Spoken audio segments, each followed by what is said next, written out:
Sonra geldi mesela çocuğu tuttu der. Buradasınız, gidişiniz, gelsiniz, dikkat edin. Sahip çıkın. Zaten olay zaten başımıza gelmiş. Görüyorsunuz. Biz evde oturuyoruz. Çocuklar dışarıda oynuyorlardı.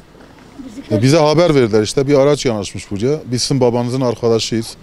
İşte size çikolata vereceğiz. Gelin arabayla gezdirelim gibisinden. Hatta bir tane çocuğumuzun kolundan tutup içeri çekmişler. Diğer yanlarında olan büyük çocuklar da bağırıp çağırınca bunlar paniklemiş tabii. Hatta ilerleyen bir yerde çocukların yanında durup işte biz size şaka yaptık, sakın kimseye söylemeyin gibisinden. Ondan sonra süratli bir şekilde uzaklaşıp gidiyorlar. Biz bu şekilde emniyet güçlerine falan haber verdik. Polis arkadaşlar geldiler. Meydan polis karakoluna şikayette bulmaya gittiğimizde oradaki komiser arkadaş bize şikayetçi olamayacağımızı, herhangi bir suç teşkil etmediği için herhangi bir şikayet olmayacağını, şikayetçi olamayacağımızı bize dile getirdi. Ve bu şekilde bizim ilgileneceğimizi söyledi. Yani sorun biz de burada tedirginiz. Yaz ayı malum. Çocuklarımızı içeride tutamıyoruz. Bağlayacak halimiz yok. Yani hepimiz burada diken üstündeyiz. Kamera kayıtlarını inceledik. Küçük çocuğumuza gelin sizi gezdirelim, size çikolata vereceğiz demişler. Ve elinden tutup arabaya doğru çekmeye çalışmışlar. Bu sürede buna şahit olan ablaları bağırıp bizi kaçırıyorlar, yardım edin demiş. Ardından bizim yanımıza gelince biz de emniyet güçlerine haber verdik. Gelen çocuk şubeden arkadaşlar olayla ilgili araştırma yapacaklarını söylediler.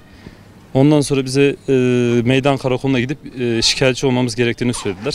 Meydan karakoluna gittiğimizde oradaki görevli arkadaş bize dedi ki siz olay yaşanmadığı için herhangi bir şikayette bulunamazsınız. Bu konu hani illa bir şeyin yaşanması lazım, çocuğun kaçırılması lazım. Yoksa başka açık bir şekilde öyle söyledi. Dedi ki çocuk kaçırılmazsa gelip şikayetçi olamazsınız. Olay şöyle, biz Batıkent'te oyun oynuyorduk.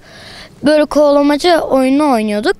Sonra bir arkadaş, yani komşumuz geldi, dedi ki bir tane adam bize geldi, dedi arabaya bin, işte sana çikolata falan vereceğiz dedi. Sonra arkada bir çocuk varmış, demiş ki gelme, bunlar organ mafyası. Ondan sonra ise karşı komşunun çocuğu kaçtı.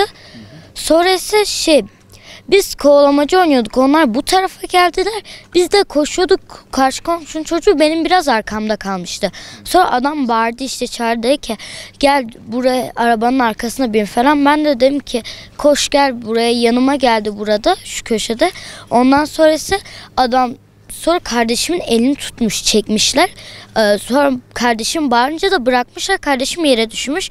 Ondan sonra kuzenime de demişler ki gel bin arkaya falan. Kuzenim ve kardeşim kaçmaya başlamışlar. Sonra kardeşim demiş ki işte köpeğimi getireceğim. Adamlar da gitmişler. Tam şu köşede yavaşladılar. Dediler ki işte şaka yaptık falan dediler. Ondan sonra ise gitmeye başladılar. Bayağı hızlı gitmeye başladılar.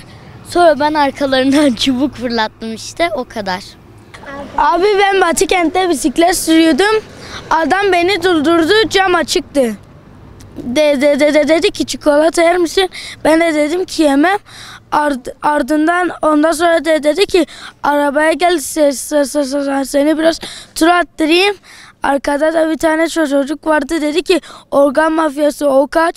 Tamam, ondan sonra kardeşim geldi, kardeşimin elini çekti, arabaya almaya çalıştı.